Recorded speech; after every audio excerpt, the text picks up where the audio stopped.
No temas al llamado de Dios. El temor es una reacción emocional cuando nos enfrentamos a algo peligroso o tal vez a algo desconocido. Algunas veces nos sirve para huir del peligro, pero en otras se convierte en un obstáculo para crecer o para avanzar en algún área. Cuando nos referimos al llamado de Dios, podemos enfrentar muchos temores. Los personajes bíblicos también enfrentaron esos mismos temores. Por ejemplo, Gedeón fue llamado por Dios para cumplir una tarea específica de liberar al pueblo de Israel de los madianitas. Pero su primera reacción fue negarse al llamado de Dios, porque sentía tanto miedo de que sus enemigos eran tan grandes que no se creía capaz de realizar aquello que Dios le estaba diciendo que hiciera.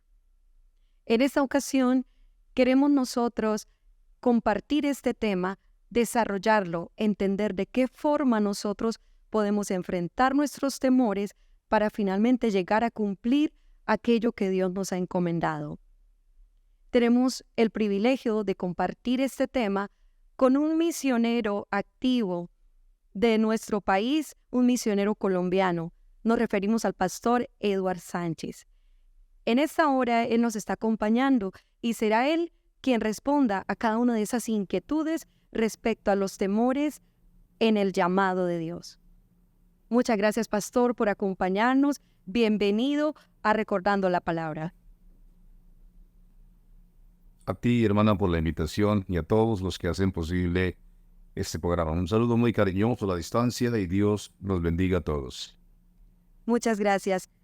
Queremos empezar preguntándole, pastor, ¿qué temores surgen al oír el llamado de Dios respecto a la obra misionera? Todos sentimos en algún momento de nuestras vidas el temor porque vienen interrogantes. ¿Qué me deparará el futuro? ¿Qué pasará con mi destino? ¿Cómo sobreviviré? Y ese tipo de temores son naturales. Así que por tener en algún momento la esencia del temor en algún joven o alguien que aspire al servicio, a la obra misionera, no por ello hay que descartar la posibilidad de servir. Es natural que en cada persona que sienta el llamado tenga ese temor. Es muy natural. Así es. Quiero leer en el libro de los Jueces, capítulo 6, versículo 14, una parte de la historia de Gedeón que dice así: y mirándole Jehová le dijo, ve con esta tu fuerza, y salvarás a Israel de la mano de los madianitas. ¿No te envío yo? Entonces le respondió, ah, Señor mío, ¿con qué salvaré yo a Israel? He aquí que mi familia es pobre de Manasés, y yo el menor en la casa de mi padre. Jehová le dijo, ciertamente yo estaré contigo, y derrotarás a los madianitas como a un solo hombre. Entonces, creería que cuando se trata del llamado de Dios, con el hecho de que Dios hable, debe ser para nosotros suficiente, porque todo lo que el Señor dice es verdad. Si tal vez Gedeón, antes de que Dios le hablara, no tenía fuerzas, desde el momento en que Dios le dijo, tú eres un varón esforzado y valiente, ya el Señor le estaba proveyendo de esas fuerzas. Quisiéramos también saber, pastor, ¿cómo nos afectan los temores respecto al llamado a la obra del Señor? Si lo vemos desde la perspectiva como un limitante, pues nunca vamos a emprender nada para el Señor. Hay quienes temen y cuyo temor es quien los gobierna. El temor, lo decía ahorita, es una característica natural, pero no por ello vamos a limitarnos. ¿Cómo afecta de manera coyuntural y estructural y mayúscula en la vida de un individuo? Por temor no dejas tu iglesia, por temor no obedeces al llamado y por temor y por temor y por temor. Recordemos que el temor suele ser ambientes propiciados por factores externos, voces negativas. A veces los mismos compañeros de iglesia infunden temor, los mismos compañeros de ministerio infunden temor, pero también tenemos al enemigo diciéndonos, tú no puedes, no eres capaz, no estás diseñado para ello. Entonces, el temor sí puede afectar de manera coyuntural o estructural a la hora de obedecer el llamado divino. Puede afectar, porque hay quienes no obedecen y no aceptan el reto misionero por miedo, por temor. Pero también están los que, aunque haya temor, aunque haya limitantes, aunque haya muros y aunque haya desafío, entienden que Dios es mucho más poderoso que cualquier obstáculo, cualquier barrera, y se sobreponen con un espíritu airoso, con una capacidad de confianza, y son aquellos que logran emerger ante un llamamiento. No importa el temor, en todo caso, han confiado en aquel que todo lo puede y que ha prometido no abandonarles en ningún momento de adversidad. Es importante, muy importante, permitir que en ese ambiente en el que humanamente no podemos darle la ocasión al Señor y al Espíritu Santo. Pablo el apóstol le dice a Timoteo, porque no nos ha dado Dios espíritu de temor, espíritu de cobardía, sino de poder, amor y dominio propio. Y esa es la esencia del espíritu. Cuando el Señor les dijo en el libro de los Hechos a los apóstoles en el capítulo 1, verso 8, y recibiréis poder. Y ese poder representa la fortaleza y el valor para enfrentar de manera poderosa todo temor. Amén. Entonces, podemos resumir que los temores nos hacen desobedecer. Los temores se vuelven para nosotros limitantes, nos harían también dudar de las palabras de Dios, como tal vez le sucedió a Gedeón. Cuando el Señor le dijo, yo estoy contigo, él más sin embargo quería una prueba y continuó diciéndole al Señor, bueno, si tú me vas a respaldar, que suceda esto. Y luego, si tú me vas a respaldar, que suceda aquello. Pero también el temor resulta como una estrategia de Satanás para impedir que la obra del Señor avance. Entonces, pastor, pasaríamos al otro punto. ¿Qué debemos hacer con los temores? Pienso desde mi perspectiva que siempre los vamos a tener, siempre estarán con nosotros. Aún nosotros llevamos aquí en el Baupés 24 años sirviendo y hay ocasiones en las que personalmente siento temor en muchas giras, sobre todo cuando son giras exploratorias, donde hay lugares donde no hemos llegado por el temor del clima, el temor de lo que pudiera pasar, el temor de cómo nos puedan recibir las tribus indígenas, el temor de que todo lo tengamos, el combustible, el mercado y todo lo que implica una gira misionera. Entonces, pienso que el temor siempre estará porque cada escena y cada episodio del misionero o del ministerio o del llamado son ambientes distintos y cada persona interpreta los obstáculos de manera diferente. Por ejemplo, los 10 espías, ellos interpretaron a los gigantes como invencibles, pero Caleb y Josué tuvieron otra lectura del episodio. Del mismo episodio, cada quien tiene lecturas distintas y eso es lo que pasa. Hay quienes interpretamos el desafío de manera diferente y hay quienes lo ven de manera distinta. Entonces, siempre estará con el ministerio, con el hombre, con el individuo, el temor a emprender, el temor a desprenderse, el temor a realizar, el temor al desplazamiento, el temor a proyectar, a invertir en aquello.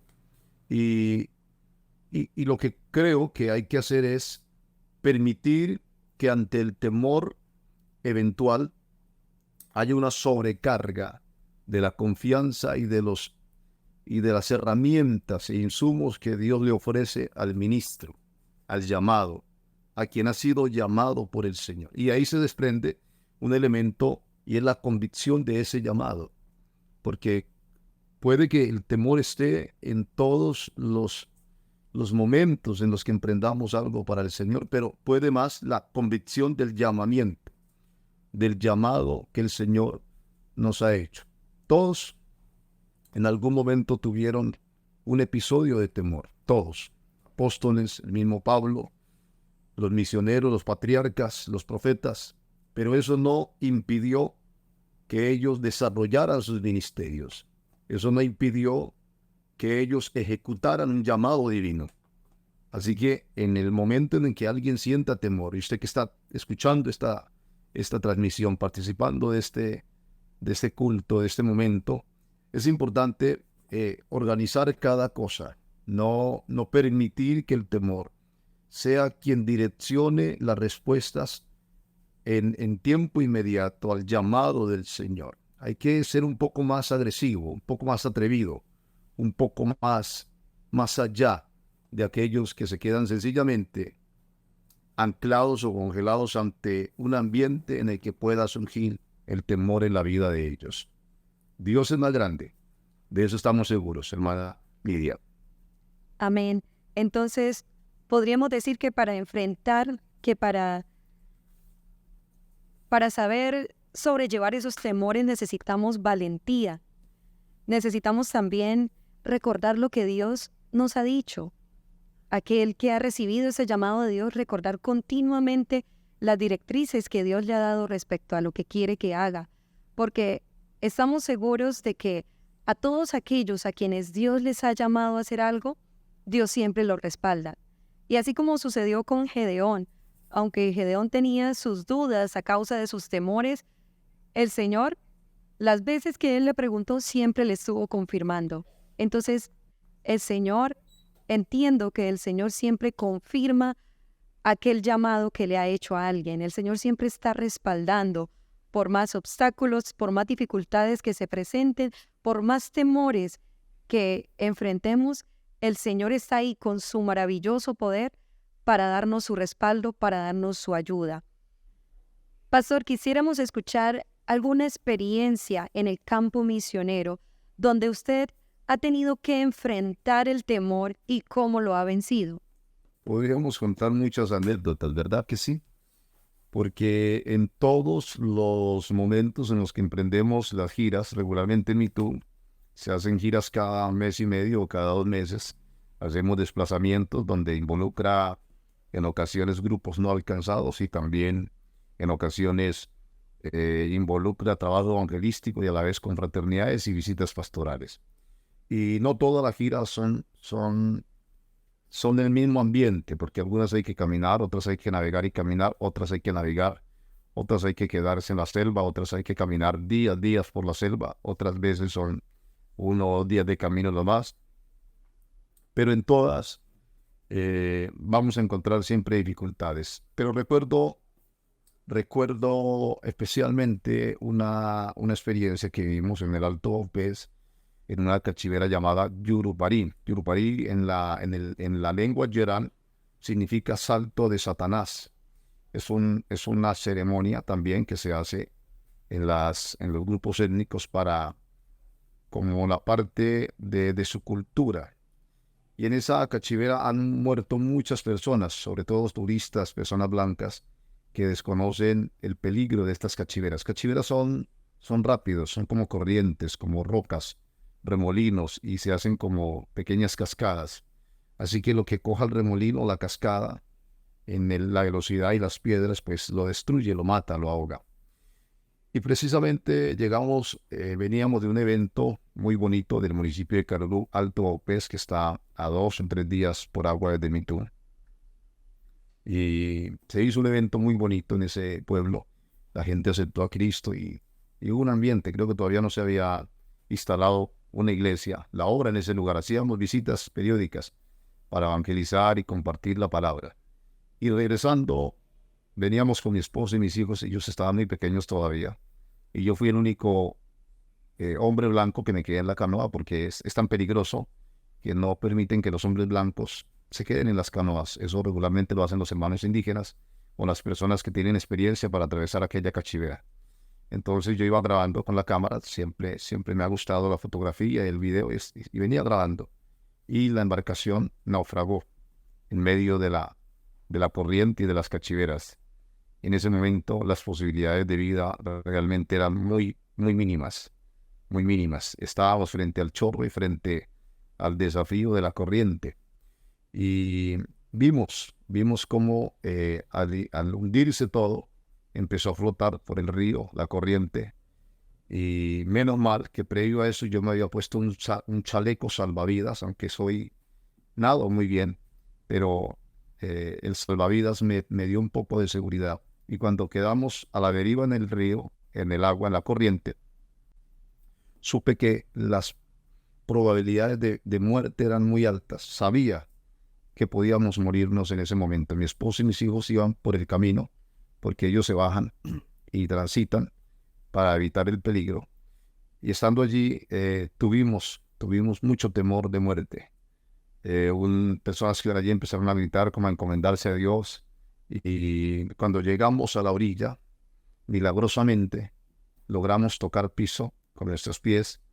Nos dimos cuenta que Dios había hecho el milagro extraordinario. Y algo curioso, cuando llegamos a la orilla, después de salvarnos, de ahogarnos, llegamos a la orilla y nos aferramos a un árbol. Y cuando nos acercamos a ese árbol, y nos dimos cuenta que en el árbol había una anaconda, una serpiente gigante, grande. Ese temor nos llevó a pensar que moriríamos. Personalmente estaba allí y cuando nos hundimos y todo empezó a flotar, mercado, maletas y todo, yo en mi corazón le pregunté al Señor: Dios mío, ¿por qué vamos a terminar así después de este evento tan extraordinario? Tantas vidas convertidas, demonios libres, personas perdonadas, y Dios hizo algo bonito, y yo preguntaba en mi interior: así vamos a terminar. Y entendí por dentro, de alguna manera que no puedo explicar, que Dios habló por dentro a mi corazón, a mi alma o a mi conciencia o a mi ser, y me hizo entender que íbamos a salir bien librados, que Él tenía el control de todo. El temor allí no fue capaz de opacar o eclipsar o desdibujar la poderosa mano del Señor. Y es eso, es precisamente lo que quiero transmitir a todo el que oye esta entrevista, a todo joven, señorita, obrero y pastor que tiene el llamado misionero. Creo que el temor no puede ser un elemento que te reduzca, que te arrincone. No puede ser un actor que te lleve a naufragar en la duda y en la incertidumbre de aceptar el desafío misionero. No puede ser. No es aceptable que alguien, por temor, se prive de lo que representa el gran honor y privilegio de servir al Señor. Yo le animo, obrero joven, líder, señorita, adolescente, que por encima de cualquier sentimiento de temor o miedo, usted confíe y descanse en que Dios siempre tendrá una salida ante toda adversidad. Qué maravilloso, que la gloria sea para el Señor, porque reconocemos que en cada situación donde se presentan nuestros temores, también hay milagros de Dios, porque tal vez los temores no es porque alguien sea cobarde, sino que a medida que una persona sea más valiente, creo que Dios le permite enfrentar temores aún mayores. Pero en medio de esos temores que enfrentamos, podemos ver también cómo el Señor se manifiesta de una manera especial. También son oportunidades, creo, donde Dios puede tomar gloria. Entonces, qué maravilloso poder escuchar estas experiencias que no, pues tal vez las estamos leyendo en un libro, sino de la boca de aquellos que la han vivido, que lo han pasado, pero también poder ver cómo el Señor obra a favor de aquellos a quienes Él ha llamado. Finalmente, pastor, quisiéramos que de su parte diera una invitación o un consejo para que podamos aceptar cada uno como hijos de Dios ese llamado y poder vencer esos temores que tal vez nos han tenido acorralados por mucho tiempo, y que podamos llevar adelante el trabajo del Señor, el trabajo de la obra misionera, que sabemos que es muy extenso, que sabemos que, como dijo el Señor Jesucristo, que roguemos al Señor de la mies que envíe obreros a su mies, porque la mies sigue siendo mucha y obreros todavía faltan. Bueno, yo quiero verlo desde 3 puntos de vista. Yo creo que sí hay una crisis relacionado a la pasión y al despego y al desafío misionero con relación a la respuesta de individuos dentro de congregaciones. Según las últimas estadísticas, sí hay una reducción muy considerable de la generación presente en respuesta inmediata al llamado del Señor. Esto tiene una respuesta virtual, tecnológica y de oferta de mundo. Es decir, hay una presentación en el mundo frente al cerebro, a la mente y al aspecto social, que es lo que invade y permea todos los elementos de satisfacción y placer en el individuo, y ahí entran las generaciones presentes. Es decir, una persona se convierte ahora y tiene expectativas, tiene metas y tiene proyectos, pero no está inmerso dentro de esas expectativas, iniciativas y proyectos el servir a Dios. Creo que hay una carrera vertiginosa hacia la realización de sus propios proyectos. Academia, títulos, carrera, estabilidad económica, estabilidad laboral, romance, noviazgo, enamoramiento, mejor calidad de vida, una vida de confort, el escalonamiento de un estatus social. Y las redes sociales y las tecnologías han jugado un papel muy decisivo en la conducta y comportamiento de esta generación dentro de las iglesias.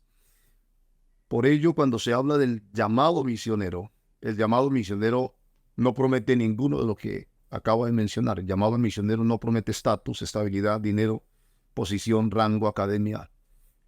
Es todo lo inverso. El llamado misionero y el llamado al ministerio es todo lo contrario. Entonces, cuando tenemos una generación tan absorbida, tan permeada y tan invadida por estos elementos externos de la sociedad, es donde encontramos el déficit tan marcado, porque todo el mundo galopa y todo el mundo corre de manera vertiginosa hacia sus metas propias, hacia sus anhelos propios, hacia sus metas egoístas, hacia sus sueños de persona, y dejan de lado lo que Jesús dijo. Jesús dijo: mi comida es que haga la voluntad del Padre que me envió y que acabe su obra. Es decir, una de las cosas que debe movernos como individuos es priorizar la obra del Señor, y eso no está sucediendo.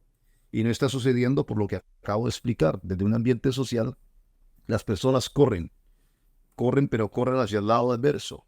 Como cuando el Señor llamó a Jonás y le dijo, ve a Nínive, aquella gran ciudad, y pregona. Y Jonás lo que hizo fue, tomó un barco para Tarsis. Tarsis representa lo benévolo. Tarsis representa el confort. Tarsis representa mis intenciones. Tarsis representa mi comodidad, mi tranquilidad. Nínive representa el desafío, la muerte, el desprecio, el desplazamiento hacia una ciudad desconocida y enemiga. Y Nínive representa la voluntad de Dios en un llamamiento exigente y desafiante. Pero no queremos Nínive, queremos Tarsis, porque Tarsis es lo que me brinda seguridad y yo puedo pagar mi tiquete. Es decir, yo puedo depender, yo puedo direccionar, yo tengo autonomía, yo puedo decidir para dónde. Y eso es lo que está sucediendo hoy dentro de las congregaciones. Hay una generación que no le está interesando el llamado de la obra de Dios, porque el llamado representa sufrir, entrega, dolor, abnegación, sometimiento, pasión, hambre, escasez, necesidad, desafío, abandono. Y eso suena muy trágico y violento y agresivo para una generación de cristal y una generación muy, pero muy frágil con relación a lo que representa esto. Entonces, esto se traduce en un bajo índice de candidatos a la obra misionera. Eso por un lado. Dos, yo quiero decirle a todo el que escucha este programa que la vida que tenemos es una. Y esa una vida que tenemos, debemos decidir qué hacemos con ella. O la inviertes en tus deseos, o la inviertes en tus anhelos, o la inviertes en tus proyectos de vida, o la dedicas al Señor. Al fin de la carrera te darás cuenta que tendrás que rendirle cuentas a Dios por lo que hiciste en esta vida con los dones y talentos que el Señor te dio. Recuerda que todos pasaremos por el tribunal de Cristo. Y en el tribunal de Cristo el Señor no te preguntará la marca de tus zapatillas, la marca de tu maletín, la marca de tu loción, la marca de tu vehículo, el estatus el nombre de tu barrio, ciudad, la carrera académica, el título. El Señor solo te preguntará una cosa: ¿qué hiciste con el talento que te di? ¿Qué almas ganaste? ¿Qué hiciste para mi obra? A Él no le interesa el tipo de ropa que te pongas. Eso no resultará valioso en el tribunal de Cristo. En el tribunal de Cristo solo importará, según Pablo a los Corintios, el fuego probará la obra de cada uno. Y allí habrá sorpresas, amigo y hermano, pastor, líder y colaborador, joven músico. Porque hay que tener claridad sobre quiénes somos, y todo lo que tú tienes realmente no te pertenece. Todo lo que tú tienes le pertenece al Señor, incluyendo tu vida, talento, profesión, oportunidad, carrera, empresa, economía y lo que tengas. Nada es tuyo. Eres un siervo, esclavo, administrador del amo de la riqueza. Y cuán mal administrador será revaluado en la balanza divina. Cuán buen administrador escuchará las palabras del Señor que dirá: ven, buen siervo y fiel, en lo poco me fuiste fiel, sobre mucho te pondré, entra en el gozo de tu Señor. Y termino con esta última parte, la tercera. Es que necesitamos una generación que realmente dependa del Señor. Hay mucha distracción, hay poca comunión con Dios, poco sumergir en las Escrituras. Hay muchas redes sociales, hay mucha distracción, hay mucha actividad digital, hay mucha promulgación de escenarios en los que los muchachos y las personas están inmersas y absorbidas por mucho que ofrece el mundo digital en todos los aspectos. Y cuando un creyente, una iglesia, un ministro, un ministerio no vive para Dios, no vive en comunión, no ora, no ayuna, no tiene una vida de conexión, pues no puede entender la pasión de Cristo, el dolor de Dios. La Biblia dice que lo que está más cerca, el cual quiere que todos los hombres sean salvos y vengan al conocimiento de la verdad, es Dios. Es lo que está más cerca del corazón de Dios, es la salvación de las almas.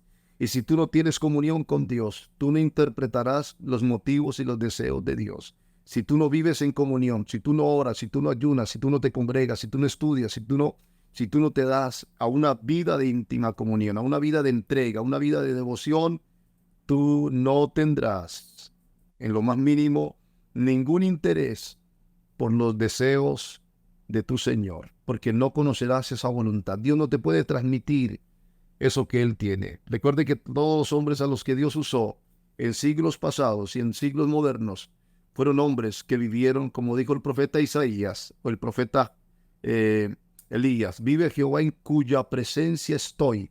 Es decir, los profetas vivían en la presencia de Dios. Y para conocer esos motivos de Dios y esos anhelos de Dios hay que estar en su presencia. Y eso tampoco está pasando.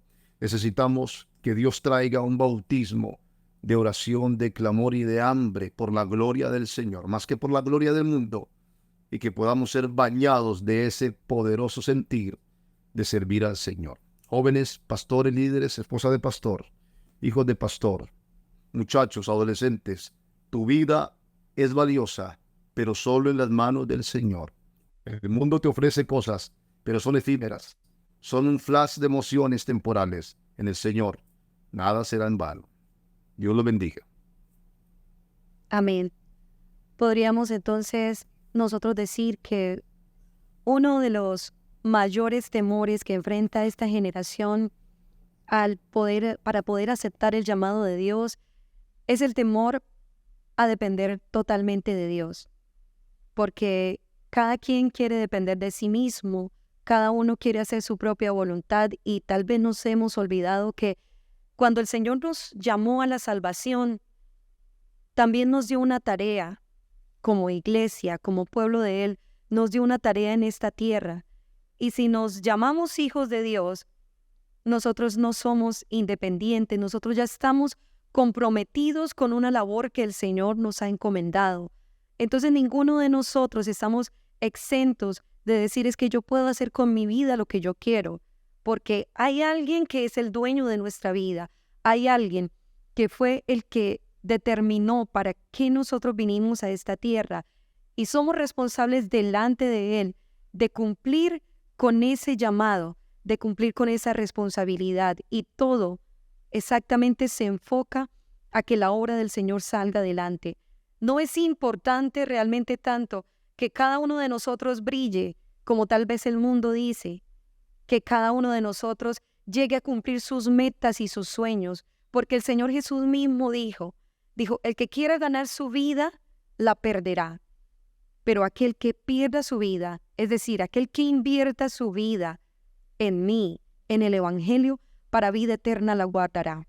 Finalmente, nuestros años, nuestros días en esta tierra van a pasar. Lo único que va a quedar es aquello que hayamos hecho para la gloria del Señor.